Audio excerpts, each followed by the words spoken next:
Bed wetting സാധാരണ 5 വയസ്സു കഴിഞ്ഞാൽ മിക്ക കുട്ടികളിലും ഇത് കാണാറില്ല. ചില കുട്ടികളിൽ 5 വയസ്സ് കഴിഞ്ഞും ഇത് കാണപ്പെടുന്നുണ്ട്. ഇത് കുട്ടികളിൽ ഒരുപാട് മാനസിക പ്രയാസങ്ങൾ ഉണ്ടാക്കുന്നു. അവരിൽ ഒരു ഇൻഫീരിയോറിറ്റി കോംപ്ലക്സ് ഉണ്ടാക്കുന്നു. ബന്ധുവീടുകളിൽ വിരുന്നു പോവാനും താമസിക്കാനും അവർ മടിക്കും. കാരണം തന്റെ പ്രായത്തിലുള്ള കുട്ടികൾ ഇതറിഞ്ഞാൽ കുട്ടിക്ക് നാണക്കേടാണ്.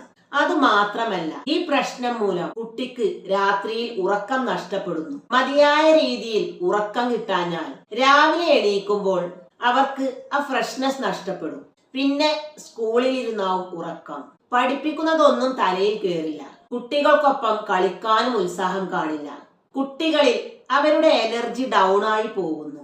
അവരിലെ കോൺഫിഡൻസ് ഇല്ലാതാവുന്നു. മാതാപിതാക്കളുടെ സ്നേഹപൂർവമായ പരിചരണവും ശ്രദ്ധയും കൊണ്ട് തീർച്ചയായും ഈ അസുഖം പൂർണ്ണമായി മാറ്റാവുന്നതാണ്.